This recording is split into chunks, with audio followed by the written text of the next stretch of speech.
Okay. Good morning. Good morning once again. So back for another round. Oh, one more. Come on in.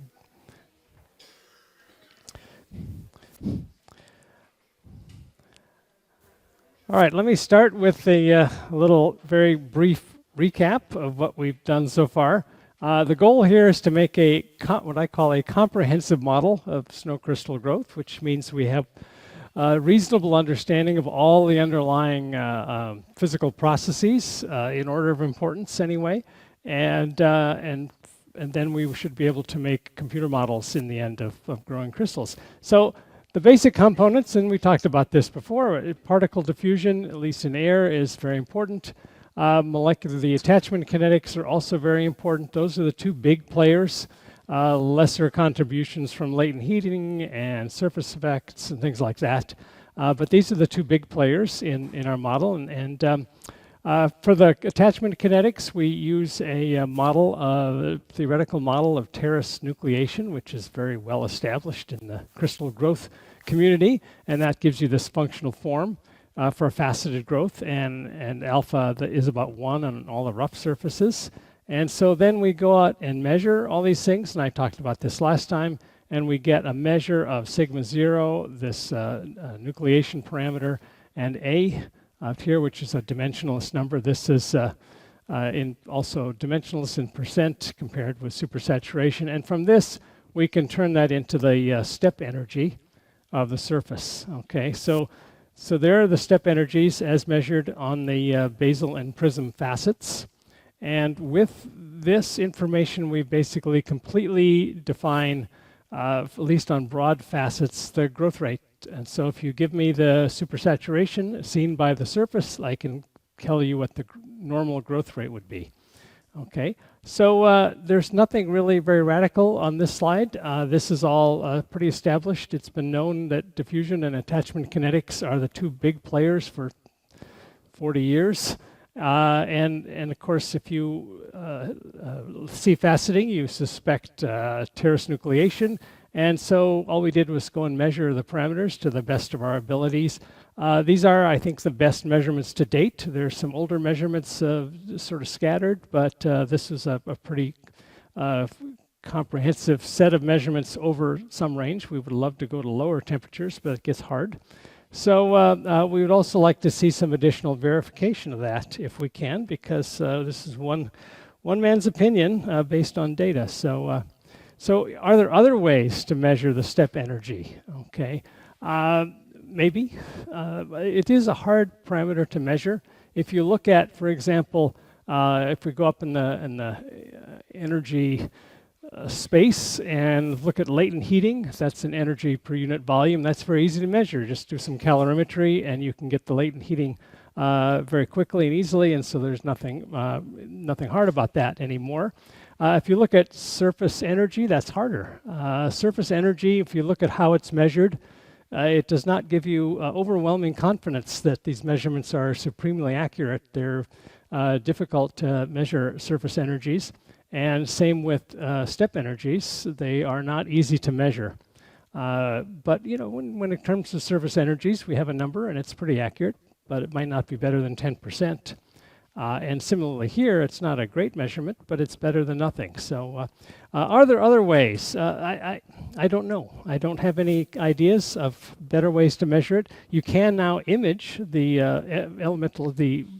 the terraces. This is a basal surface, and you're looking at individual layers here, and here's the reference. And so one can image individual terraces, and maybe that can be used in some way to measure step energies. It's not so easy to go from just an image like this to a numerical number for the step energy, but maybe.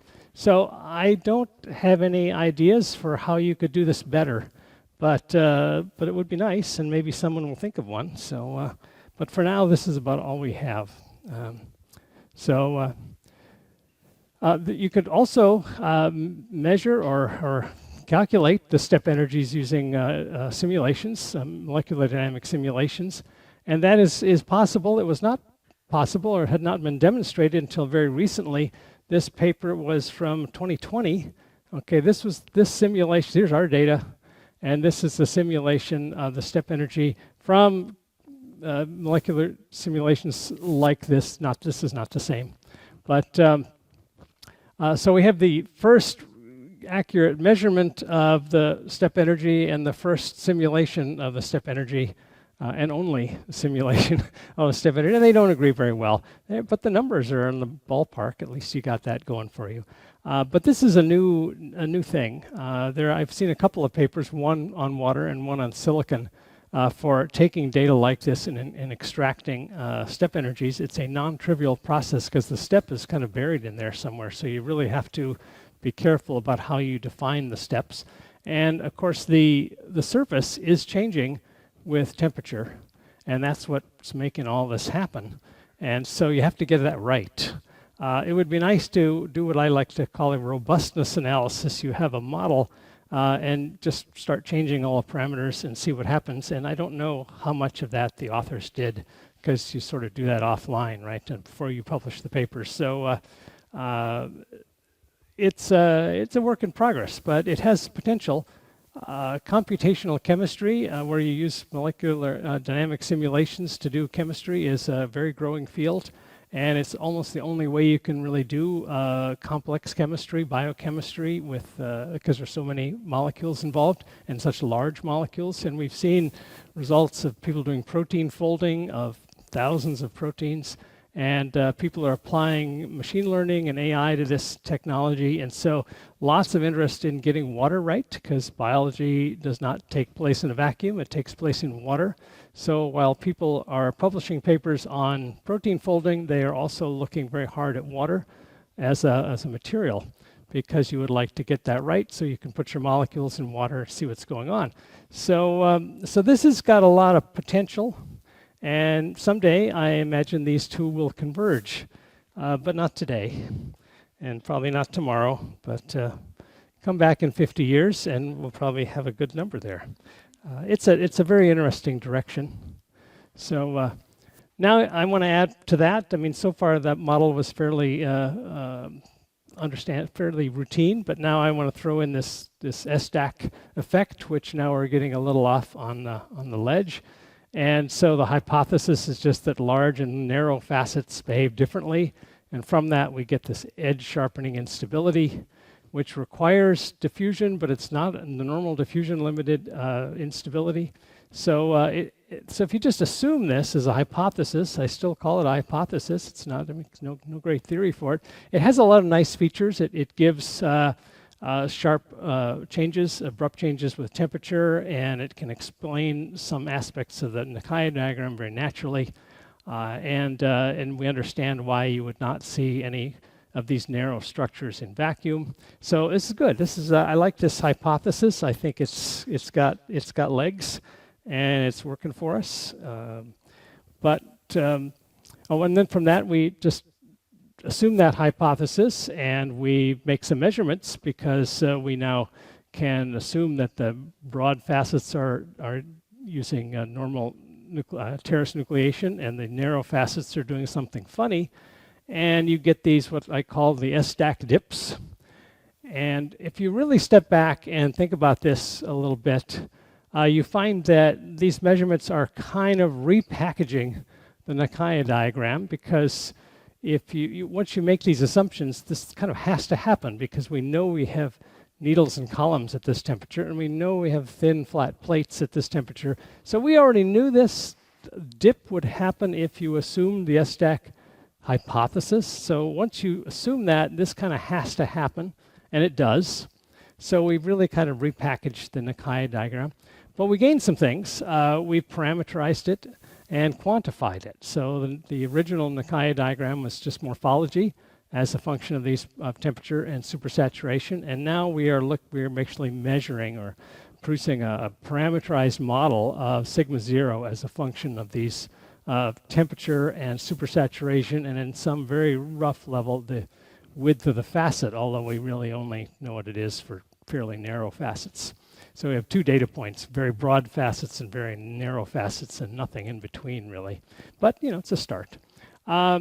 It's all based on growth data, so really very empirical. So again, like kind of a repackaging of empirical data that gives you the same answer as the Nikai diagram, because we're still looking at the same phenomenon.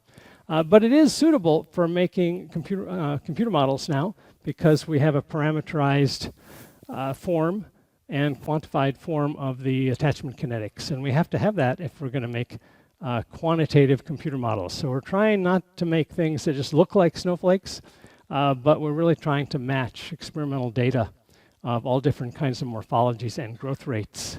So we really need a physical parameterization. Even if we don't understand the parameters very well, we at least can write some code to do this.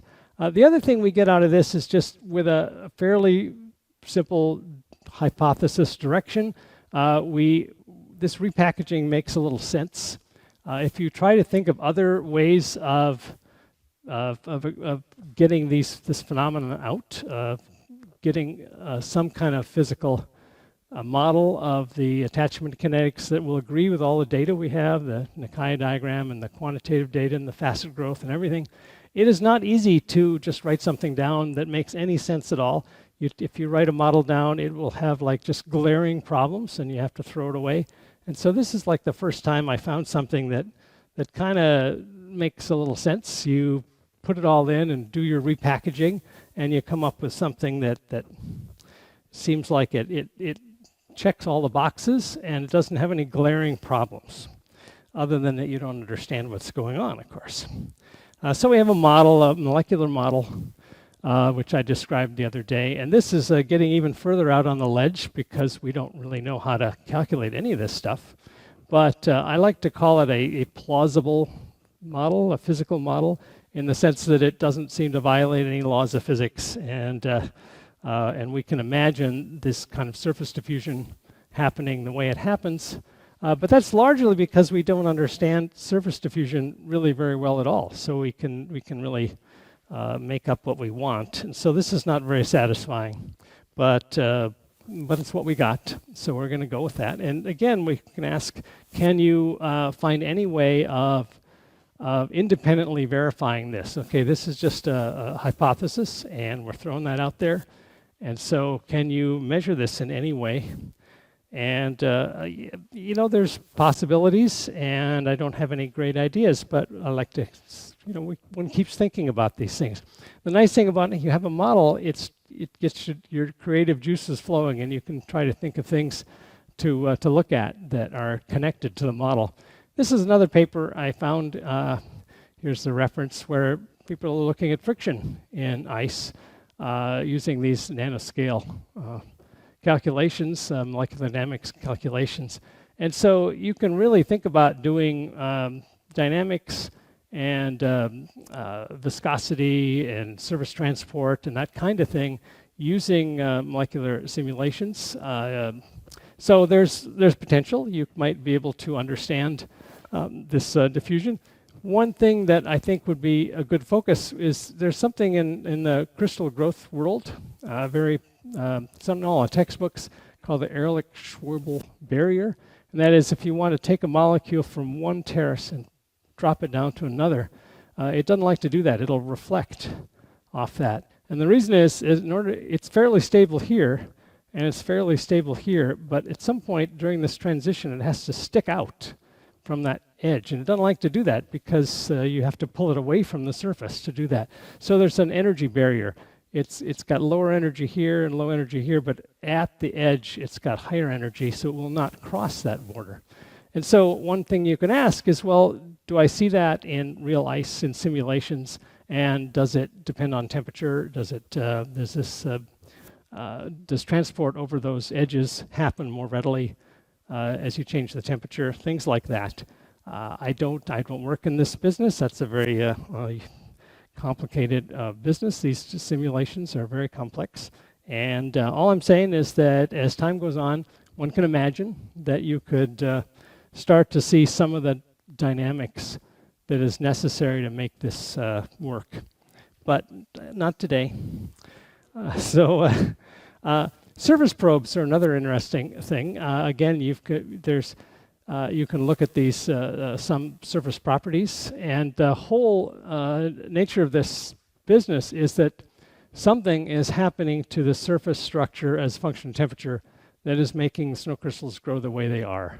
Okay, and I have a model which is, just one possibility, but there are other possibilities one can imagine if you have a good enough imagination. And you would like to be able to do something to probe the possibilities. And there's lots and lots of surface probes for looking at ice surfaces.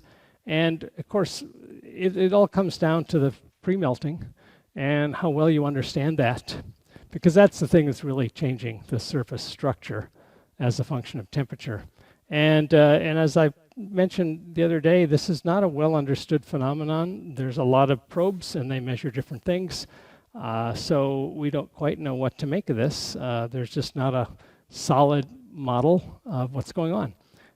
There are molecular dynamic simulations that'll do one thing and probes see something, and it's just a bit of a mess now, but it's getting better. People make progress. One thing that I do think would be very useful is to measure these various probes, not just on a surface, because this has got different probes, but also different surfaces, often basal surfaces, but sometimes not even basal surfaces, polycrystalline surfaces, which is not the way to do this. What you really want to do is do measurements that are the same on basal and prism facets. So you'd have one apparatus, you'd put in a basal facet and do some measurement, and then put in a prism facet, do the same measurement. And this is not much done in the literature, maybe not at all.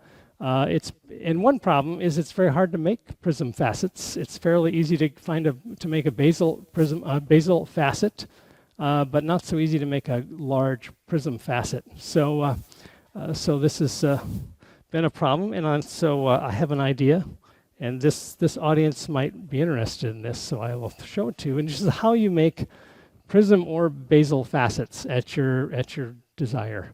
Okay, and that is you start with a substrate, and you'll add a coating to that substrate to make a hydrophilic surface. And that is as easy as falling off a log. You can stick a fingerprint on there, and it'll do the job just fine. And then you get a small contact angle. And when you have a contact angle, so this is now for this would be a basal surface, and this is a prism surface, but that's a geometrical factor. But if the contact angle is such that it produces a diagram like this, then you remove the nucleation barrier on this faceted surface that contacts the substrate. So if you have a hydrophobic surface, then this faceted surface will grow outward using the normal nucleation barrier, so it will grow slowly. And this other surface will grow slowly. But here, if you use a hydrophilic surface, it will grow much more rapidly because there's no longer a nucleation barrier. Okay, so in other words, you're taking homogeneous nucleation and replacing it with heterogeneous nucleation. But I like to just call it substrate interactions that are taking away the nucleation barrier. So you can get fast lateral growth along the substrate. And we've done this in the lab. So you make a substrate and put some oil on it or some small layer of something. And if you drop a small plate on that, then you'll see the plate grows outward quite rapidly, whereas the basal surface does not grow very fast. Because the basal surface has still got a large nucleation barrier, but you've taken away some of the nucleation barrier. It's not enough to still be faceted mostly, but sometimes not. And you can do the same thing with prisms. If you take not a plate, but a column, and you drop it on the substrate, as long as a column is reasonably large so that the prism facets will lie flat on the substrate to the degree you would like, then what you find is that the lateral growth will be quite large, and the top facet, this guy, will not grow very quickly under the right conditions. These little bubbles are on the bottom. Between the crystal and the substrate, they close up here. So those are not on the top facet, those are on the bottom surface. Okay, and that's just the way it grew. Okay, so you can make large prism facets. And the nice thing about it is you can, so I'll tell you the usual experiment is we have a tank of some kind, which I mentioned before, and we have just a bucket of water down here. This is an air. and the water is heated, so you get supersaturated air. In here, we have a nucleator, and it'll make freely falling snow crystals. And often we have this thing going once every 10 seconds. And so there will be 10 million crystals in there at any given time because it's just running continuously. And so you just shine a flashlight in and you see just a lot of little sparkles all flying around. And so they're pretty small. They're tens of microns in size. And they will fall, by the time they hit the bottom from just normal sedimentation, they're maybe 30 microns in size, 20 to 50. And you can make either columns or plates depending on the temperature of the tank. And so one can then either drop the prism columns or plates on there and then just into a separate little chamber that would sit down here or maybe off to the side where you can just waft a little air into it and manage to get some crystals falling on the substrate where you want them, where you can look at them. And then you can just grow these things. And it has a lot of advantages. One, you can just grab one of these very quickly and easily. And one second. And the other thing is you either basal or prism facets. And these top facets grow slowly because they're the nucleation barrier. But you can set it up so you get a very nice fresh surface. The whole thing can be done in a couple of minutes. So you get nice, clean, fresh crystals. And when you're done, you just throw it away, make another one. So it's a nice solution to the problem of how you can make prism and basal facets in the same apparatus. So, question? Pardon? Up here? Dust in the air.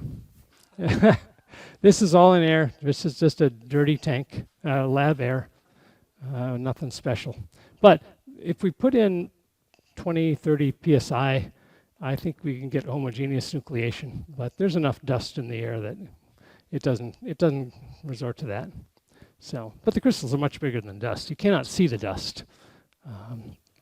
Crystals are way bigger than the dust, and it might be predominantly homogeneous for all I know, but I've no great attempt to make this clean. By the way, it is somewhat self-cleaning.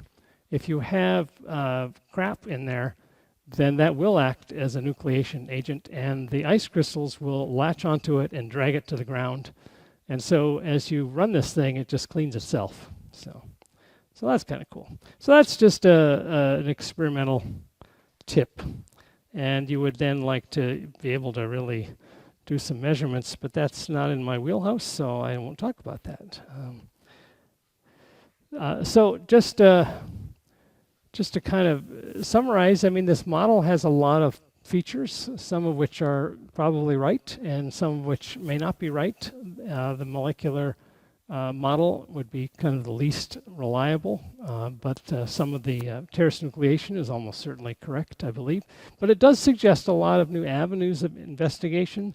None of them are especially easy, but there are ways of looking to verify or not the various properties of the model. So that's good. As I said yesterday, you can always say it has to be something else, but something else does not make a lot of predictions, whereas this model does. So you go with what you got.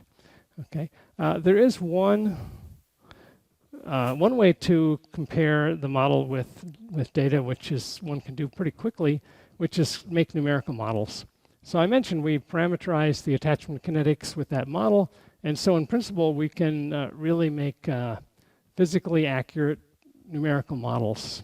Haven't done it yet. This is fairly new stuff, but we're moving in that direction. And so people have already made numerical models of snow crystals using somewhat inaccurate physics, where the attachment kinetics was not as good as what we have now. But you can certainly make crystals, and of course we can make them in the lab as well. So can we bring these two together? And so not yet.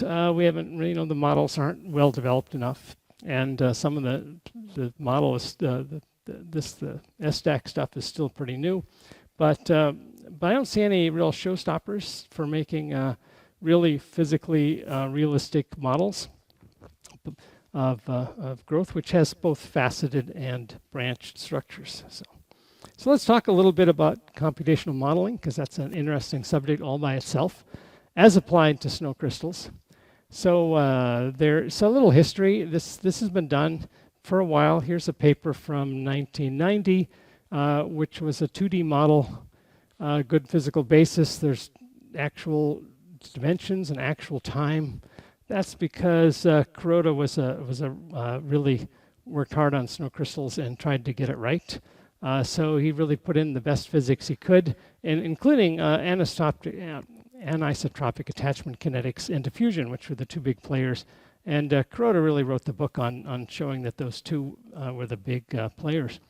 We have also, it was a 2D model and it's very crude, but at least it had the right idea. Here's another paper, more recent, 2012. This is a 3D model. It uses what's called a front tracking method. That just means you have a boundary, which is air on one side and ice on the other. This one had highly anisotropic surface energy, which is not realistic. And that's partly because the existing models were mostly developed for metallurgy and similar systems with low anisotropy, and so you can adapt them, but it's not the same as looking at real snowflakes. So, but it does show that you can make things work. Here's another one using what's called a phase field method, which is where you don't have an actual surface. You make a new field which has got phase in it, and the phase has a continuous boundary. So the phase is ice on one side and vapor on the other, but the phase takes place over several pixels. So it's a funny way to think about it, but it makes the computations go kind of easier. Here again, they used highly anisotropic surface energy, so you can't really call that real physics, in my opinion, but it does make models. So in all these models, the diffusion equation is easy. There's no problem with that. The problem is always in the boundary conditions and getting the attachment kinetics. And of course, you have to use the right physics in order to make this really relevant. So you have to, this business of the anisotropic surface energy, that has to go. So we're getting there. There are instabilities, and so this is a problem that one has to deal with in making these models, is that the models are a little touchy, and they are not, they don't immediately converge on something realistic. And the problem is when you're trying to use real physics is you have the attachment kinetics, which has a highly anisotropic feature. So it goes down maybe to a factor of 100 on a facet, and it's on 1 on a rough surface. And this is just over a very narrow angle, and this is not even in known, we don't know what the units of that is exactly. So it's just a representation showing that it's a sharp cusp. And so and here's the kind of problem you get when you try to put that into your model. So imagine we have a front tracking system. So we have a line that separates the ice from the air. And by a line, I mean a bunch of, what do you call them? Little area segments, that, never mind. Anyway, so it's not in 3 dimensions, it's more complicated. But we're going to just look at a side view. And so we're going to have a facet here. Polygons is what I was looking for. So this would really be a polygonal, very complex polygonal surface, but I'm just going to look at a very simple piece of it. And so this would be a facet, and this down here is a facet. And as you grow this thing, at some point it has to be not a facet somewhere, because it is growing. And it doesn't all grow in uniform jumps, because the supersaturation will be, say, higher here than here, so it'll nucleate a terrace out here, and that has to propagate. But the problem is that if you have this cusp, then the facet has a very low attachment coefficient, but this region will get you way out here, and so it has a very high attachment coefficient. And when the calculations, the numerics of it, as you're calculating, is the normal growth rate, right? We're always talking about the normal growth rate. And so this thing, it would say, well, the normal growth rate is going to be huge at that point. because alpha is big, and the normal growth rates can be really small out here. So as soon as you make any kind of move, this thing can just take off. And what that does is you start out with a faceted surface and it just gets a lump on it and off it goes. It doesn't make any sense at all. It's an instability, a numerical instability. And it doesn't help to make the grid smaller and smaller and smaller. It would have to be so small that the numerical time is too long. Now, in reality, what you want is that kink should propagate this way, not this way. And so somehow you have to communicate to this code that what you're looking at is not the normal velocity, but the velocity along a facet. And it's just not so easy to do that. So if you have weak anisotropy, all this works just fine. But if you have a very, very pronounced anisotropy, it causes trouble. And so that's why people don't like to look at highly anisotropic attachment kinetics. It's a little better with surface energy because there will be stability. The stability is better. So there are these numerical instabilities, and probably one can resolve them with enough cleverness, but I don't think it's really been done yet. So I don't know the answer either.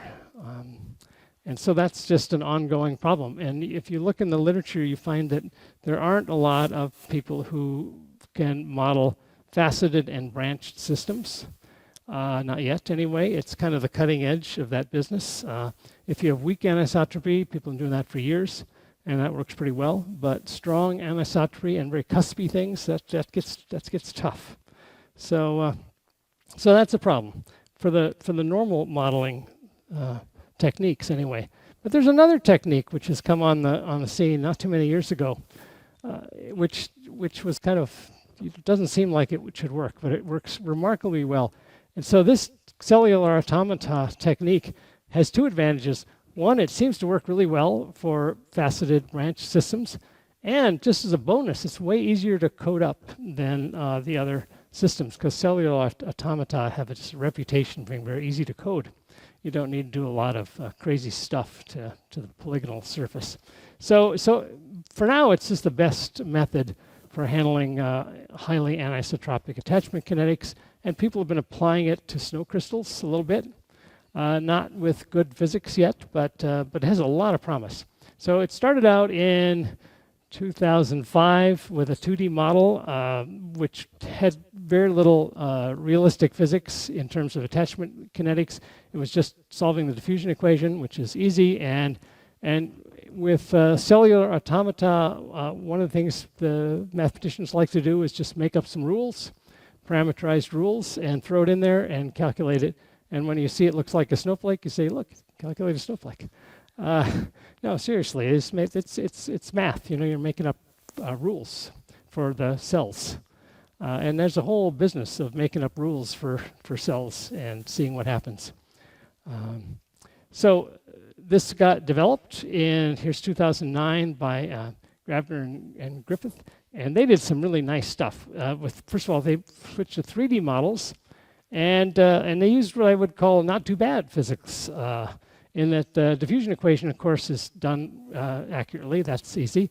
And for the attachment kinetics, they put in something that wasn't really right, but it was at least somewhat physically motivated, and they tweaked it around a little so it started to look like a snowflake in a more realistic fashion. So it wasn't quite as ad hoc as this. It had a little bit of physics in it, still not right, but at least it had highly anisotropic attachment kinetics baked in, okay? And this is a fixed grid too, so the symmetry you get comes from the grid as well. And these guys were growing some really nice looking stuff. This looks a lot like a real snowflake at some level. So, and here's how you do it. It's really quite fun to calculate. You start with, say, a 1D model. So you have a series of pixels, and you have ice pixels, and then you have air pixels, vapor pixels, and then you have one pixel in the middle, which is neither ice nor air, which we call a boundary pixel. So the ice pixels, they just sit there. There's nothing to do, because once you grow the ice, it doesn't ungrow. So we're not doing any sublimation.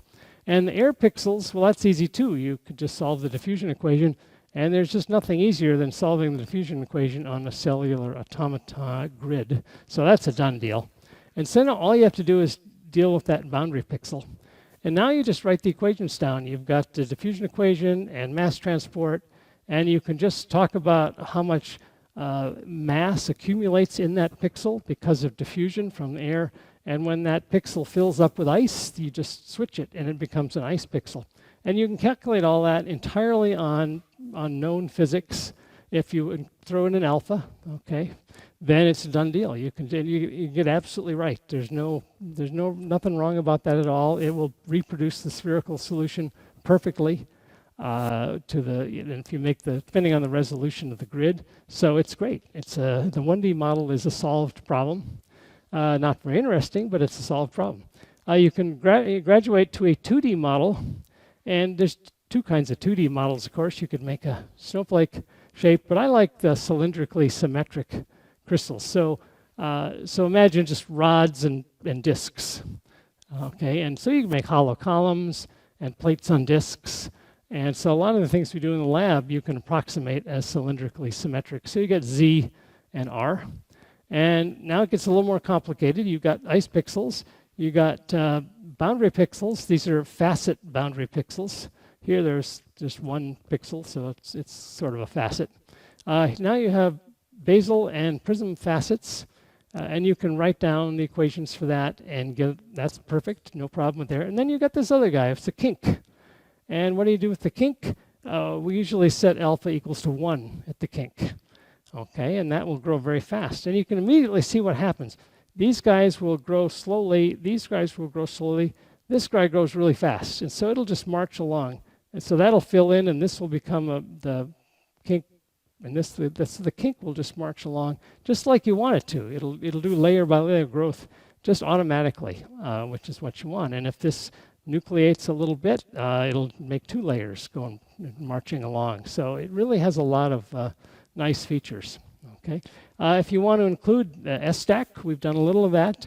You can do it. You just have to, because here you have the last prism facet, and here you have the top or last basal facet, and you can just measure how wide they are, and you can say, well, I think that the nucleation parameter depends on the width of the pixel, and so I'm just going to put that into the system. So here I will just measure the width and change sigma 0 accordingly. And as the crystal grows, that will change. It's all thrown into the system. So this guy, as this kink moves out and that basal facet gets larger and larger, the S-stack effect will just go away. So it'll be really strong for a little while, and then it'll disappear. And so it's all kind of baked in. Very easy to do. And the physics is very close to being what you want and all calculable. You have a few things that are kind of amusing. If you make a crystal which has got all kinks, then taking alpha equals 1 gives you the wrong answer by 40% because of just the geometry. There's a root 2 in there. And so you have to make a special case for the boundary condition. You add a root 2 in this kink boundary conditions, and then that is better. Then you can do all kinks and get it exactly right. But if you have 2 steps over and 1 step up and 2 steps over and 1 step up, right? That's the worst case, and that will be 8% wrong. We calculated that. And there's just not much you can do about that except make more epicycles. So you can imagine doing a special rule for when you've got 2 and 1. But we don't do that. So we just accept that it's 8% off. And that's pretty good. I mean, that's a maximum of 8%. So overall, it'd be correct to a few percent overall. And that's pretty good. The data aren't that good. So another amusing thing you see when you start to code this up and do it is I've said throughout all these talks that the surface energy is not very important. And when you look at data, it doesn't seem to be very important. But when you look at models, you find out it's more important than you thought. Because if you put in a model, make this and set the surface energy to 0, you often get, this is a plate on a needle, And the plate will very quickly evolve to be 1 pixel wide because there's nothing to stop it. So the surface energy here the Gibbs-Thompson effect here would be very, very large. And so if you don't put surface energy in, then you always get 1 pixel wide plates and things of that nature. So all you have to do is add a little bit to the code where you figure out that what the surface energy would be by looking at the curvature of the surface, and you can only do that approximately.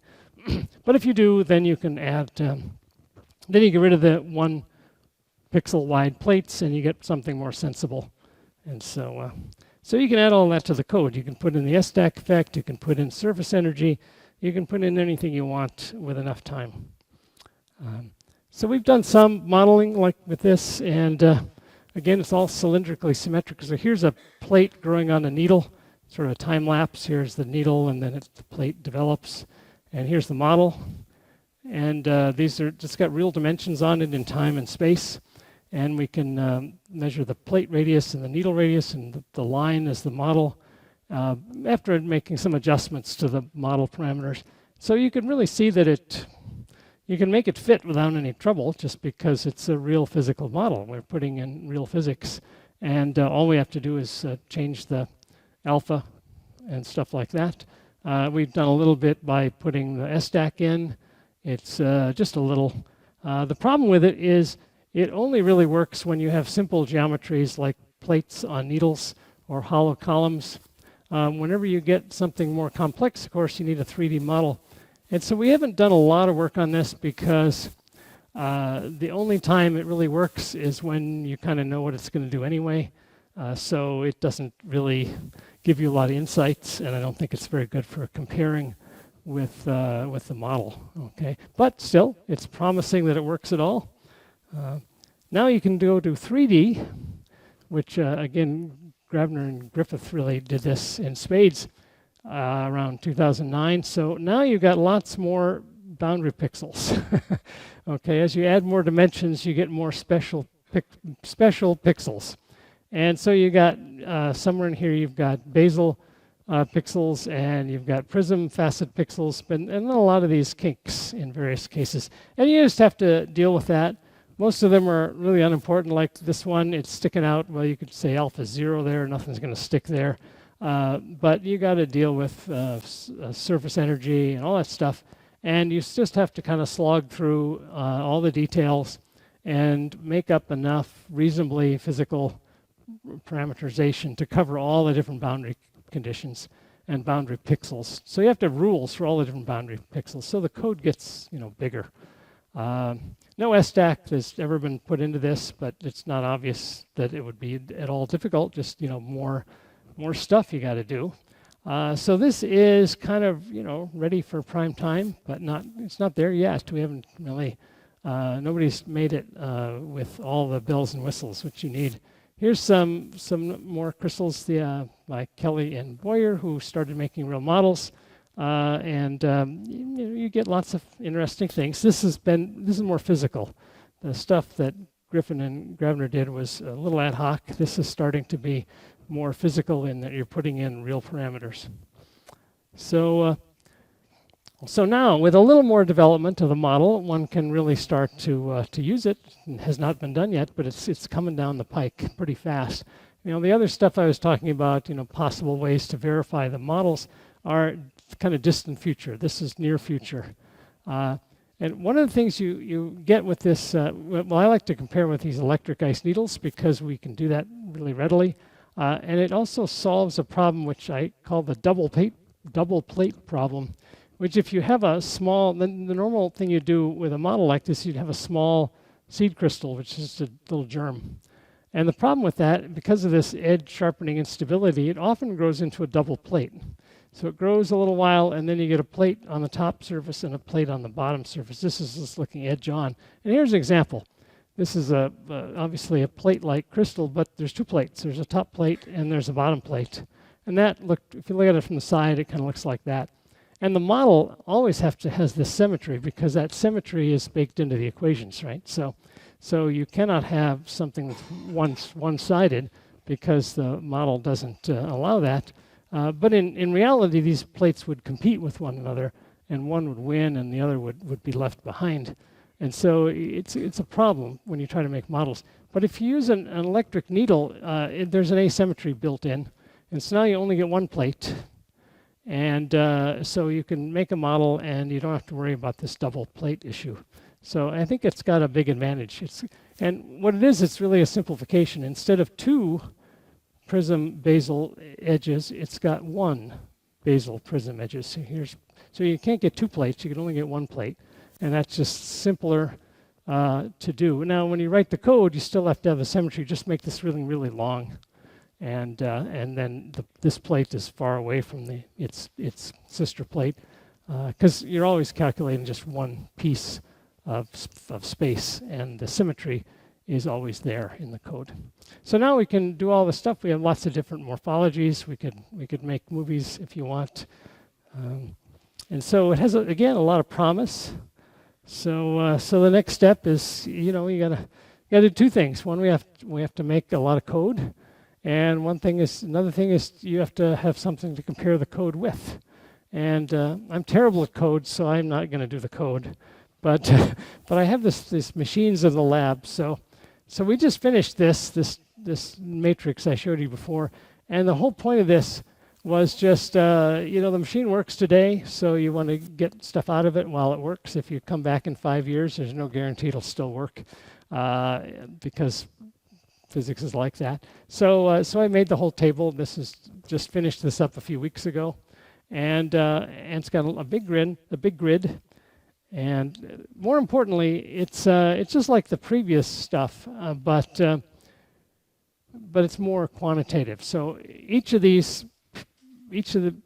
tile in this matrix, it looks like this, and so this one is over here somewhere.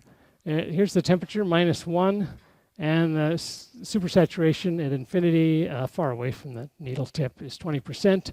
And this is the growth time. That's when the picture was taken.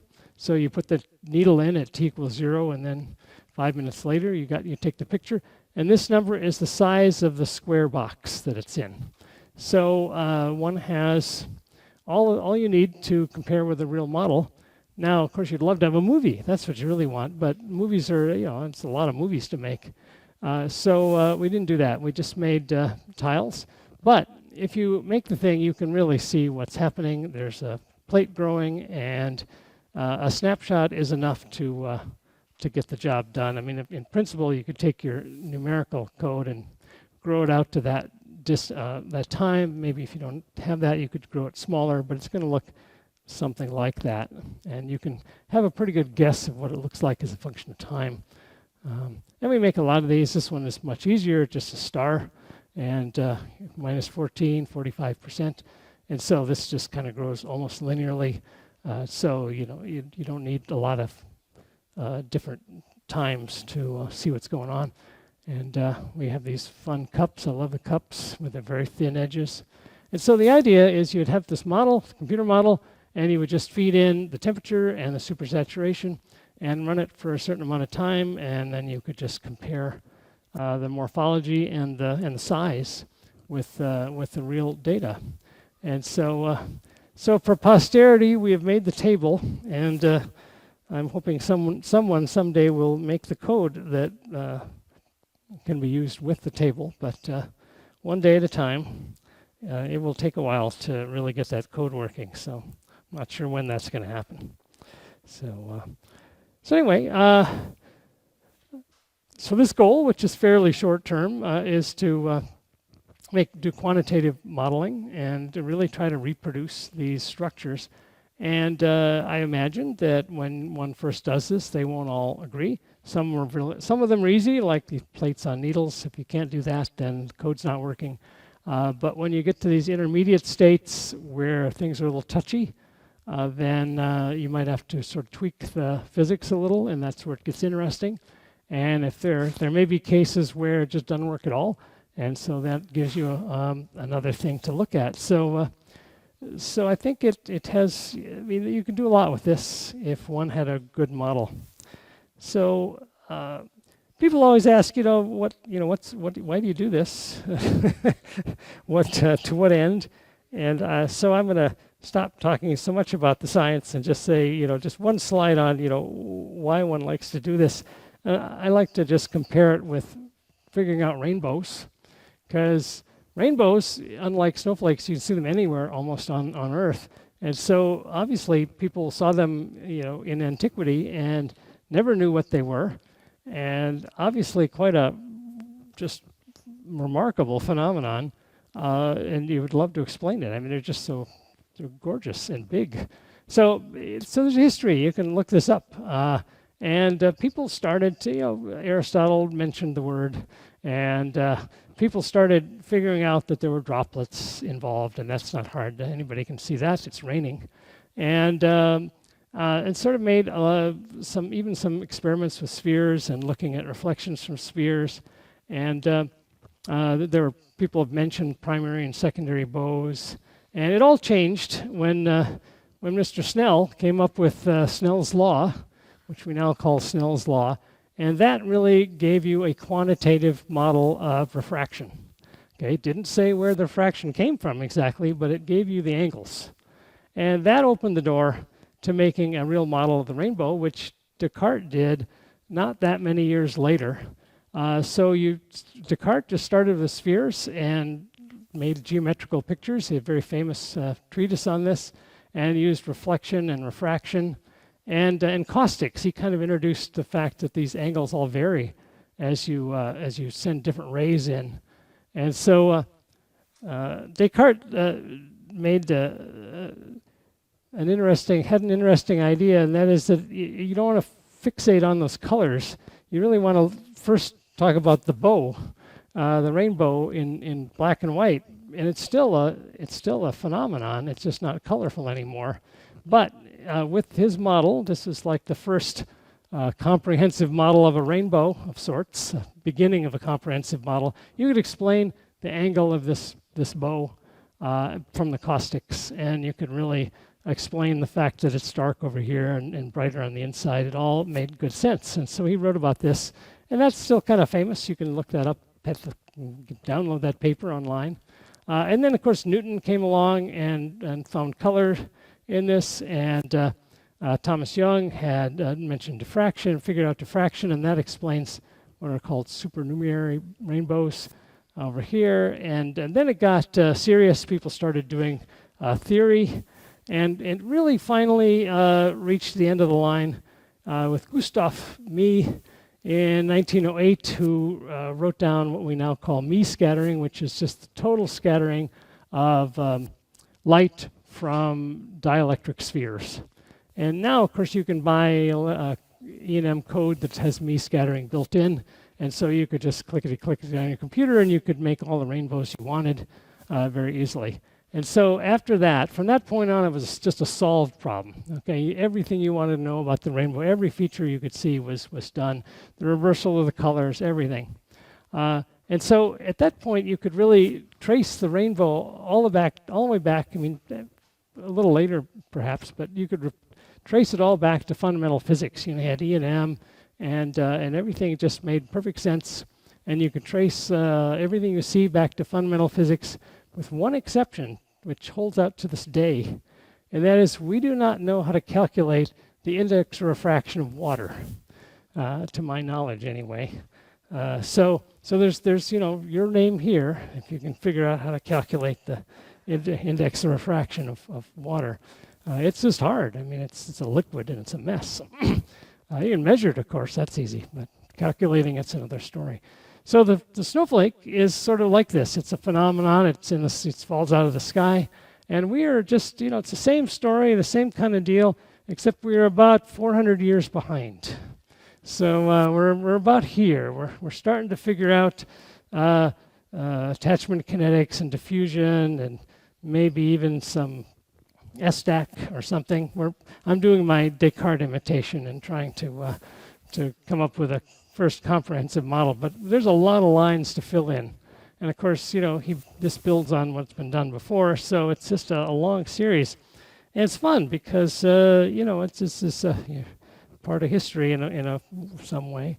But of course, once you're done, you don't need to know how a rainbow works. That it does not change your life to know how the rainbow works, but it's very satisfying. And so and that's what scientists do, is we try to explain things.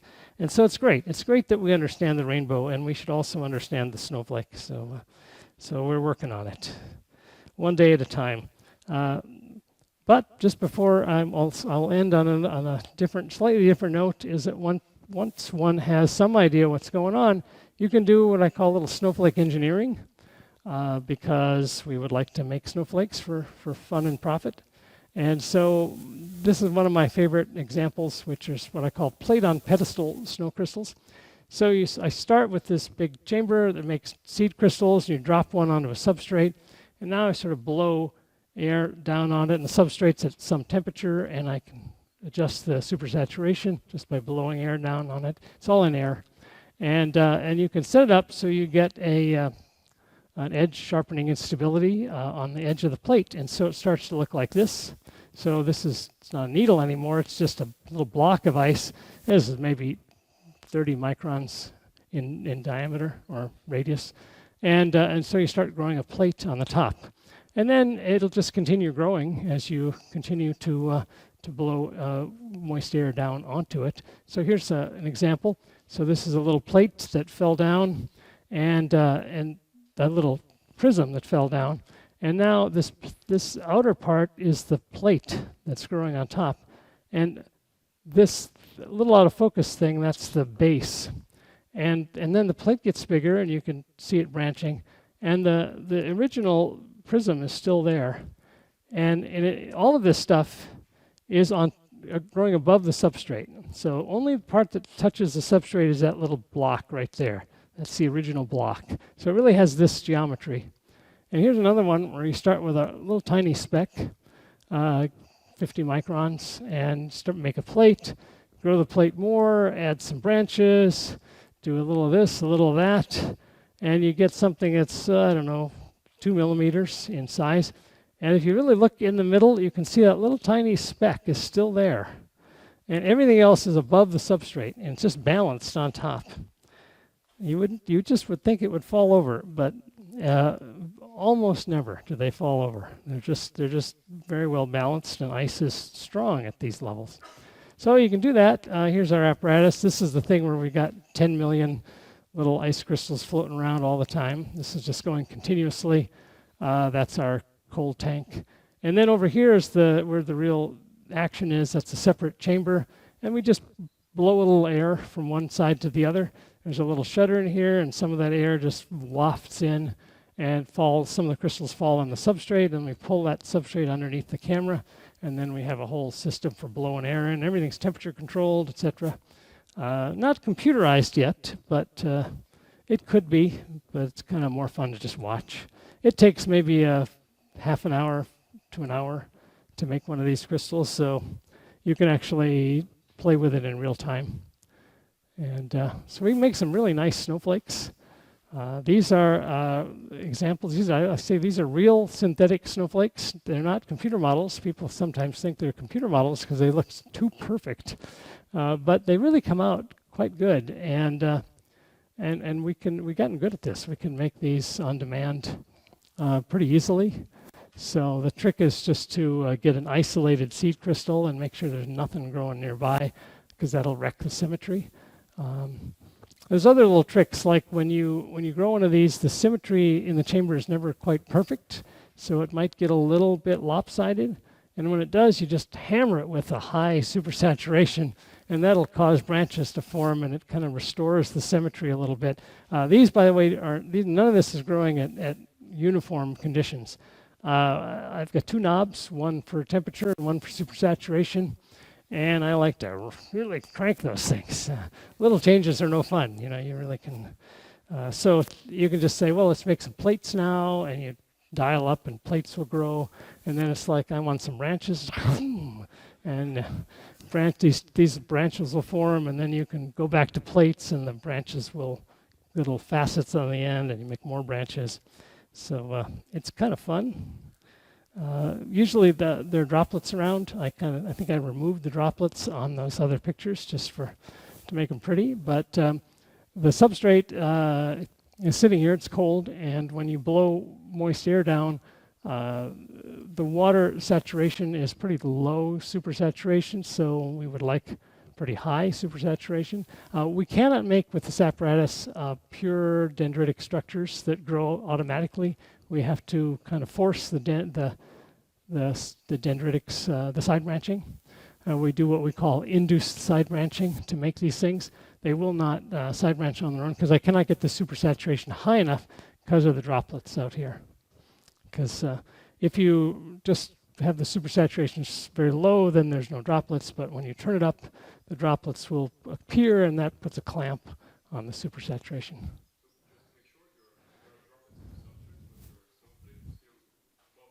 Yeah, yeah.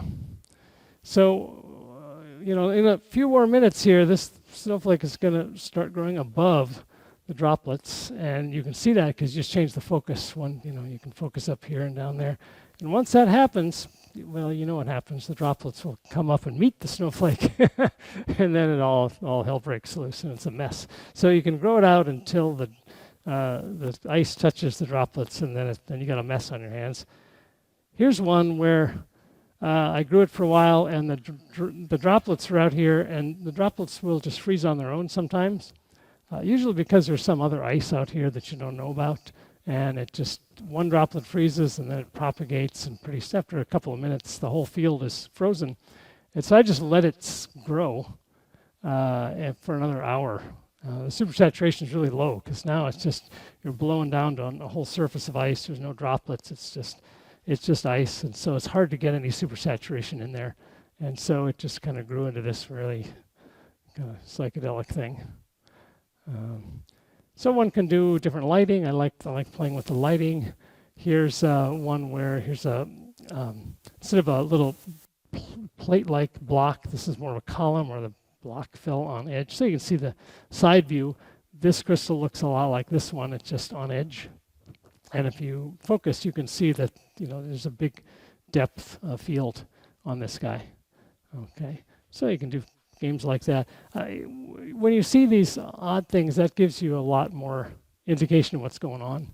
I'm only showing you some of the end results. You really have to play with this in a lot of different conditions until you really start to see what's going on. So I can look at these things now and I say, oh yeah, this is happening and that's happening. But in the beginning, you have to see stuff like this to sort of get a feel for what's going on, because you first see it and then you have to figure out what's going on.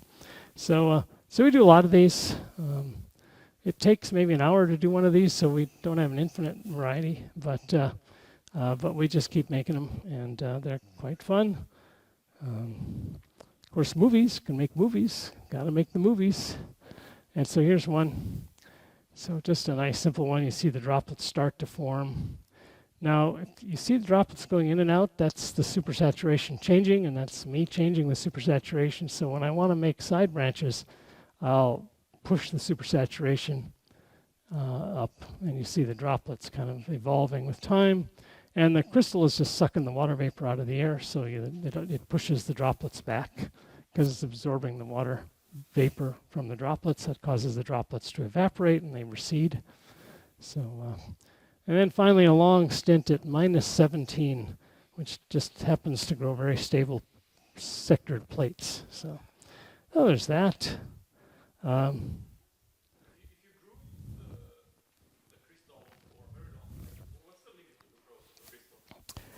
At some point, let's see, how long? Well, you get bored after a while. The growth is kind of goes like 1/r, so it gets really slow.